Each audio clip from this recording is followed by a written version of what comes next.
اعوذ باللہ من الشیطان الرجیم بسم اللہ الرحمن الرحیم اللہم صلی علی محمد و علی آل محمد۔ السلام علیکم ڈیئر ویورز، میں آپ کا اپنا ڈاکٹر محمد علی آپ کے اپنے اس چینل سے آپ سے ڈھیروں دعاؤں کے ساتھ مخاطب ہوں، اور دعائیں میری ہمیشہ آپ لوگوں کے لیے خیر والی ہوا کرتی ہیں کہ آپ کے پیارے رشتے، آپ ہم سب اللہ تعالیٰ کی رحمت اور برکت میں رہیں ہمیشہ، اس دنیا میں بھی اور اس دنیا کے بعد کے مراحل میں بھی، آمین ثم آمین۔ رمضان المبارک ایک ایسا امپورٹنٹ ٹائم ہوتا ہے پوری کائناتوں کے لیے، اس دنیا کے لیے، کہ جو کلی طور پہ بابرکت ہے، ٹھیک ہے، اور 3 اشرے ہیں، اس کے اندر ہمیں اللہ تعالیٰ نے سیگمنٹائز کر دیا ہے کہ ہمیں کیا کیا کیا ریکوائرڈ ہے اس میں، اور یہ جو بابرکت مہینہ ہے رمضان المبارک کا، اس میں قرآن پاک جو ہے وہ اس کا نزول ہونا شروع ہوا، جو پوری انسانیت کے لیے ہدایت ہے۔ میں آپ کے ساتھ کوشش کرنے لگا ہوں، مجھے آپ نے اپنا فیڈ بیک ضرور دینا ہے۔ میں کوشش یہ کرنے لگا ہوں کہ دیکھیں، میں نہ تو کوئی عالم دین ہوں، نہ میں کوئی مذہبی اسکالر ہوں، نہ مجھے کوئی بہت زیادہ کہتے ہیں نا کہ کوئی نالج ہے۔ دین کا بہت سارے پہلو جو ہوتے ہیں وہ انسان کی نظر میں نہیں ہوتے، مگر انسان کی، ایک مسلمان کی نظر میں جو چیز ہونی چاہیے وہ یہ ہونی چاہیے کہ ہمیں اپنی جو ہدایات ملی ہوئی ہیں ہمارے لیے، کہ ہمیں نماز پڑھنی ہے، ہمیں قرآن کریم کی تلاوت کرنی ہے، خیر بانٹنی ہے، آسانیاں بانٹنی ہیں، اور اللہ تعالیٰ کی مخلوق کے لیے ہمیں راحت کا باعث بننا ہے، کیونکہ حقوق العباد جو ہیں ان کا معاملہ بندوں کے ساتھ، حقوق اللہ کا، اللہ اور بندے کا۔ تو یہ ہے کہ ایک عام مسلمان کی حیثیت سے ہم قرآن کریم کو جب پڑھتے ہیں، زیادہ تر اب پورا پاکستان ہے وہ سب کے سب عالم دین تو نہیں، عام مسلمان ہیں، اقلیتیں بھی ہیں، تو ہم لوگ پڑھ لیتے ہیں قرآن پاک اور بڑا فخر بھی کئی دفعہ کرتے ہیں، الحمدللہ اللہ توفیق دیتا ہے، تو کہ جی میں نے تو 5 سال کی عمر میں یا 6 سال کی عمر میں قرآن کریم مکمل کر لیا۔ مگر ہوتا یہ ہے کہ اس پہ عمل کرنا یا پھر اس کو روزانہ اپنی روٹین میں رکھنا، لوگ بہت سارے کروڑوں کے حساب سے ہیں جو روزانہ اس نعمت سے بہرہ مند ہوتے ہیں، مگر بہت سارے لوگ ایسے بھی ہوتے ہیں۔ مقصد کسی پہ تنقید کرنا نہیں ہے، مقصد اس کا یہ ہے کہ جو لوگ تھوڑا سا ڈیلے کا شکار ہو گئے ہیں، جن کی روٹین ٹوٹی ہوئی ہے، تو میری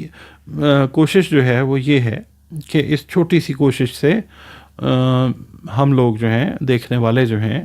وہ اس روٹین کی طرف واپس آئیں۔ ہم کہہ تو دیتے ہیں کہ جی 5-6 سال کی عمر میں پڑھ لیا، پھر اس کے بعد دہرائی کئی دفعہ نہیں ہوتی، ایک دفعہ ہوگی، پھر اس کو بار بار ہم نہیں ریپیٹ کرتے۔ تو میرا مقصد جو ہے وہ یہ ہے کہ میرے اس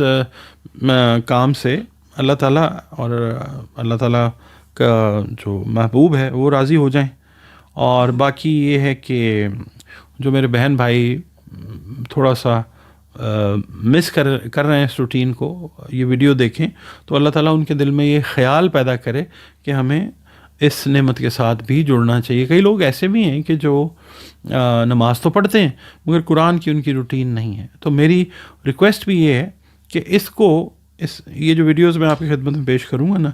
میں اس کے اندر کہیں نہ کہیں انسان ہوں، غلطی بھی ہو سکتی ہے، کوئی کوتاہی بھی ہو سکتی ہے، اللہ تعالیٰ معاف فرمائے،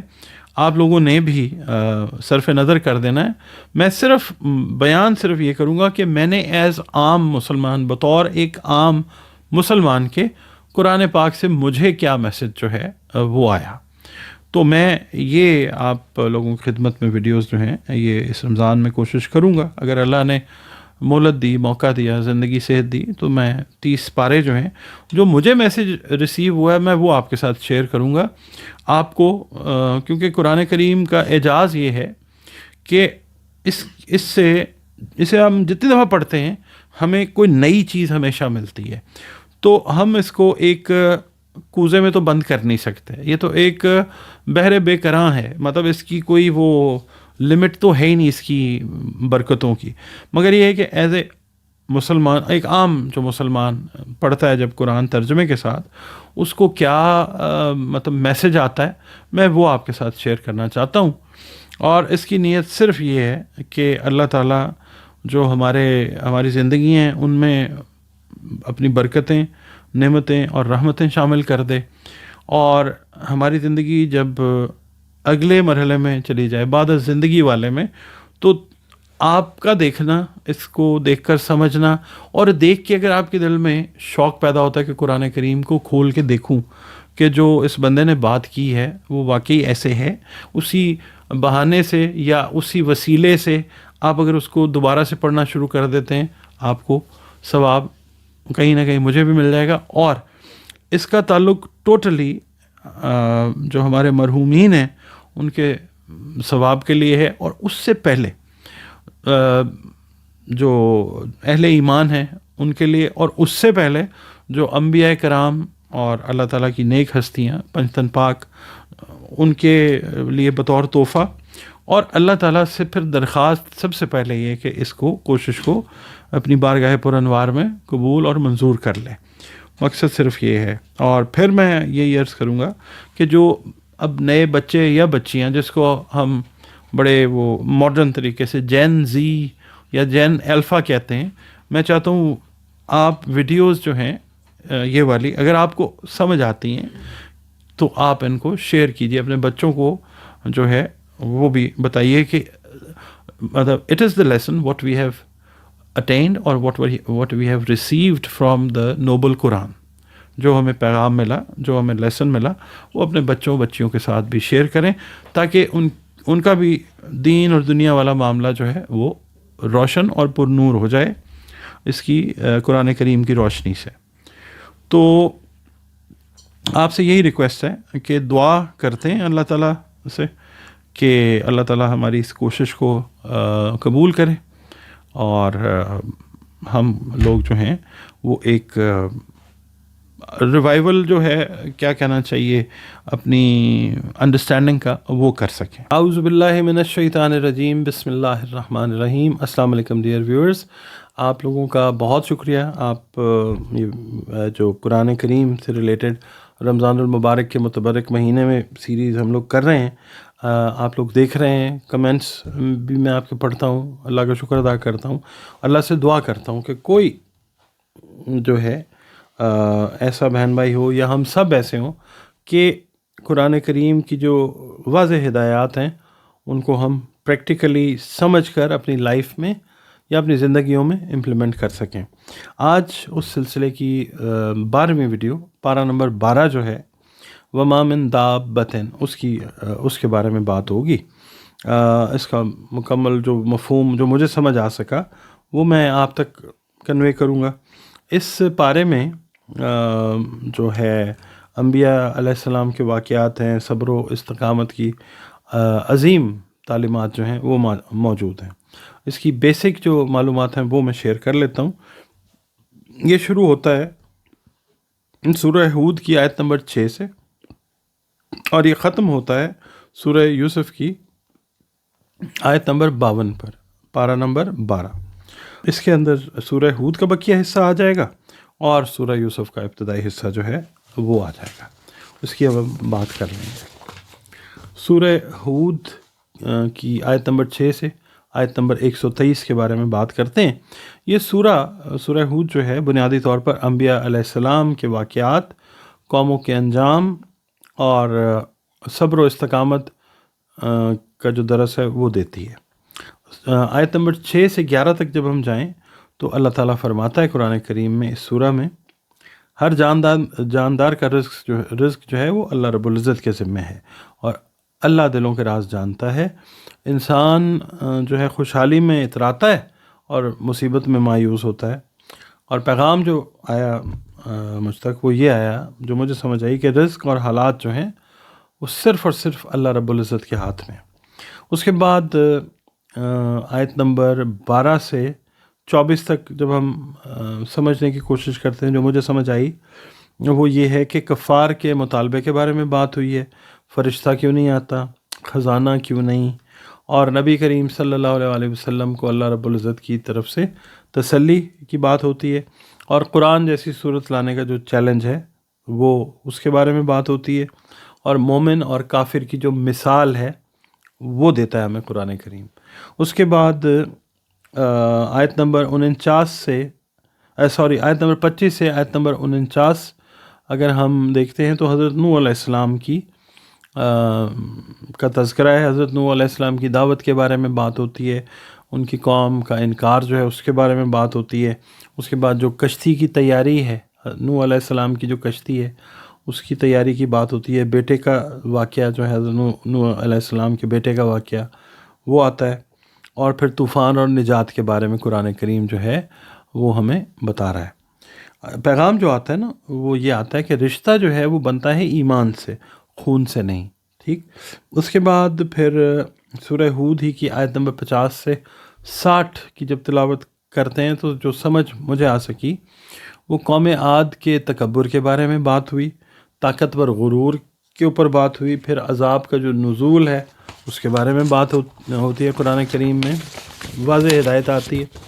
اور پھر آیت نمبر 61 سے 68 تک جو ہے اس میں حضرت صالح علیہ السلام اور قوم سمود کا جو ذکر ہے وہ آتا ہے، اونٹنی کے معجزے کے بارے میں بات ہوتی ہے، پھر نافرمانی اور عذاب کے بارے میں اللہ تعالیٰ جو ہے اس کا بیان قرآن کریم میں آتا ہے۔ اس کے بعد آیت نمبر 69 سے آیت نمبر 83 69 to 83 حضرت ابراہیم علیہ السلام اور حضرت لوط علیہ السلام کا ذکر آتا ہے، فرشتوں کی بشارت کے بارے میں بات ہوتی ہے، اور پھر قوم لوط کی جو بے حیائی ہے اس کا تذکرہ آتا ہے ان آیات میں، اور پھر پتھروں کے عذاب کے بارے میں جو ہے وہ بتایا گیا قرآن پاک میں۔ پھر اس کے بعد آیت نمبر 84 سے آیت نمبر 95 کی اگر ہم بات کرتے ہیں تو حضرت شعیب علیہ السلام کا تذکرہ آتا ہے، ناپ تول میں کمی کے بارے میں بات آتی ہے، اور جو معاشی بددیانتی ہے اس کا ذکر کرتا ہے قرآن کریم، اور جو زلزلے کا عذاب ہے اس کے بارے میں اللہ رب العزت جو ہے وہ ہمیں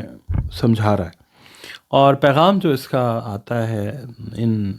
آیات کا وہ یہ آتا ہے کہ جو معاشی انصاف ہے وہ بھی دین کا حصہ ہے، دین کا حصہ ہے۔ اچھا، اس کے بعد پھر آیت نمبر 96 سے آیت نمبر 101 کی جب ہم بات کرتے ہیں تو حضرت موسیٰ علیہ السلام کا تذکرہ آتا ہے، فرعون کے تکبر کی بات ہوتی ہے، اور پھر انجام ظلم جو ہے اس کے بارے میں بات ہوتی ہے ان آیات میں۔ ان کو فردر آپ کھولیں، ایلیبوریٹ کر لیں، کسی سے مشورہ کر لیں، یہ میں جو سمجھ سکا ہوں وہ شیئر کر رہا ہوں آپ کے ساتھ۔ اس کے بعد آیت نمبر 102 سے 111 تک جو ہے جو مجھے سمجھ آ سکی ہے، اللہ تعالیٰ نے قرآن کریم میں ظالم قوتوں کے انجام کے بارے میں فرمایا ہے، اور پھر قیامت کا جو منظر ہے اس کے بارے میں فرمایا ہے۔ پھر آیت نمبر 112 سے آیت نمبر 123 تک جب ہم جاتے ہیں اللہ کے حکم سے تو پھر استقامت کے حکم استقامت کا حکم جو ہے وہ آتا ہے، جیسے حکم دیا گیا ویسے سیدھے رہو، یہ پیغام آتا ہے، ظالموں کی طرف جھکاؤ نہ رکھو، نماز قائم کرو اور صبر کرو، یہ جو پیغام ہے ان آیات کا۔ اس کے بعد جو سورہ ہود کا مرکزی پیغام ہے نا وہ یہ ہے کہ استقامت اور صبر ہی جو ہیں وہ نجات کا راستہ ہے۔ اس کے بعد پھر سورہ یوسف کا آغاز ہوتا ہے، آیت نمبر 101 سے لے کر 52 تک جو ہے پارہ نمبر 12 میں شامل ہے۔ یہ اس قصے کو نا احسن القصص بھی کہا جاتا ہے، یعنی قصوں میں ایک خوبصورت قصہ یا بہت خوبصورت قصہ جو ہے اس میں آیت نمبر 1 سے لے کر 20 تک جو ہے حضرت یوسف علیہ السلام کے خواب کے بارے میں بات ہوتی ہے، جو بھائی ہوتے ہیں ان کے حسد کے بارے میں بات ہوتی ہے، کنویں کے اندر حضرت یوسف علیہ السلام کو ڈال دیا جاتا ہے اس کے بارے میں بات ہوتی ہے، پھر مصر جو ہے وہ لے جایا جانا حضرت یوسف علیہ السلام کا اس کے بارے میں بات ہوتی ہے۔ اس حصے کا یعنی آیت نمبر 101 سے لے کر 20 تک، آیت نمبر 1 سے آیت نمبر 20 تک صورت یوسف کا جو مفہوم آتا ہے، پیغام آتا ہے وہ یہ ہے کہ حسد جو ہے تباہی لاتا ہے۔ اس کے بعد آیت نمبر 21 سے لے کر آیت نمبر 29 تک 29 تک اگر ہم اس کی تلاوت کرتے ہیں تو جو مجھے سمجھ آ سکی ہے، عزیز مصر کے گھر پہ پرورش کا واقعہ کا تذکرہ، زلیخا کا فتنہ اس کا تذکرہ، اور حضرت یوسف علیہ السلام کا تقوی جو ہے اس کا بیان قرآن پاک میں آتا ہے ان آیات میں۔ پیغام جو آتا ہے ان آیات کا وہ یہ ہے کہ گناہ کے موقع پر صبر جو ہے وہ سب سے بڑی کامیابی ہے، ٹھیک۔ اس کے بعد آیت نمبر 30 سے آیت نمبر 35 تک جب ہمیں اللہ توفیق دیتا ہے تلاوت کی، تو ان آیات میں عورتوں کا واقعہ جو ہے وہ آتا ہے، اور قید کی سزا کے بارے میں جو بات ہے وہ آتی ہے۔ اس کے بعد پھر آیت نمبر 36 سے 42 تک جب ہم اللہ کے حکم سے بڑھتے ہیں آگے، تو پھر ان آیات میں قید میں 2 قیدیوں کے خواب کے بارے میں بات ہوتی ہے۔ حضرت یوسف علیہ السلام کی جو دعوت توحید ہے اس کا ذکر آتا ہے ان آیات میں۔ پیغام یہ آتا ہے ان آیات سے کہ اگر مشکل ہے تو تب بھی جو توحید کی دعوت ہے اس کا کام جاری رکھو۔ اس کے بعد آیت نمبر 43 سے آیت نمبر 49، یعنی from 43 verse number 43 to verse number 49، جو بادشاہ کا خواب ہے اس کے بارے میں قرآن کریم ارشاد فرماتا ہے، اور قحط کی پیش گوئی جو کرتے ہیں حضرت یوسف علیہ السلام اس کے بارے میں بات ہوتی ہے۔ اس کے بعد پھر آیت نمبر 50، 51، 52 جب ہم پڑھتے ہیں، اس کی تلاوت کرتے ہیں اللہ تعالیٰ کی مہربانی سے، تو پھر اس کا جو what I could understand، جو مجھے سمجھ آ سکی، وہ یہ ہے کہ بے گناہی کا اعلان ہوتا ہے حضرت یوسف علیہ السلام کی، اور حضرت یوسف علیہ السلام کی عزت کی بحالی ہوتی ہے۔ اس سے پیغام یہ ملتا ہے کہ صبر کے بعد عزت آتی ہے۔ 12ویں پارے کو اگر ہم اس کا مرکزی خلاصہ یا اس کو ہم سمرائز کریں تو یہ ہے کہ اللہ تعالیٰ ہر قوم کو مہلت عطا فرماتا ہے۔ ظلم کا انجام جو ہے وہ تباہی ہے، اور رزق جو ہے اللہ تعالیٰ کے ہاتھ میں ہے۔ اس کے بعد حسد اور تکبر جو ہیں یہ ہلاکت ہیں۔ یہ پارہ نمبر 12 کے میسیجز ہیں۔ اور صبر اور استقامت جو ہے یہ کامیابی ہیں، اور اللہ کی تدبیر سب سے بہترین ہے۔ اور میں جو سمجھ سکا ہوں، جو میں آپ کے ساتھ بھی شیئر کرنا چاہ رہا ہوں، یہ ہے کہ پارہ نمبر 12 جو ہے ہمیں سکھاتا ہے کہ حالات کیسے بھی ہوں، صبر، تقوی اور اللہ پر بھروسہ رکھنے والے کبھی ناکام نہیں ہوتے۔ اللہ تعالیٰ ہمیں استقامت عطا فرمائے، آمین ثم آمین۔ اس دعا کے ساتھ اس ویڈیو کا اختتام کرتے ہیں کہ یا اللہ یا اللہ یا اللہ، ہمیں یا اللہ پاک تو ہمیں صبر، استقامت اور سچا توکل عطا فرما، ہمیں حسد، تکبر اور ظلم سے محفوظ رکھ، اور ہر آزمائش میں کامیابی عطا فرما، اپنی بہترین تدبیر ہمارے حق میں فرما دے ہمارے پیارے اللہ، اور ہمیں دنیا اور آخرت کی کامیابی اور بھلائی نصیب فرما، آمین ثم آمین۔ اجازت دیجیے، اللہ حافظ۔